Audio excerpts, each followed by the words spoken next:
Y'all, so I just want to encourage everybody today to be intentional. And what I mean by that is just do it. A lot of times we can treat God like a dictator rather than a father. He's not gonna send his angels and pick you up and put you in front of your Bible, pick you up and put you in front of the business plan that he wants you to work on, or drop you to your knees and pray.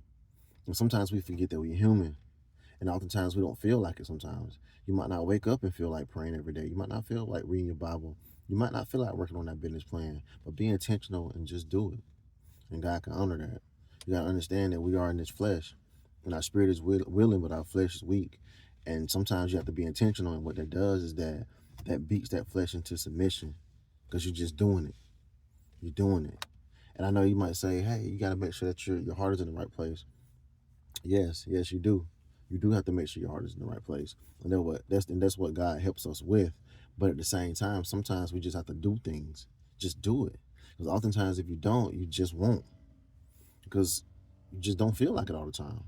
And if you went by your feelings every single time, then a lot of times many of us won't move. And see what happens is, um, we end up getting stuck and we end up going through these cycles and loops, and we end up just staying stagnant most of our lives because we just don't move with intentionality sometimes. And it's not saying that you're a bad person because you don't always feel like it. It's just saying that you're human. So you shouldn't feel bad about not always feeling like it, because you won't always feel like it. But just do it, man. Faith moves the hands of God. Without faith, it's impossible to please Him. And faith without works is dead. So we can be believing God for things all that we want, but until we be intentional about doing those things that He placed inside of us and those things that we do believe Him for, then we won't see Him happen.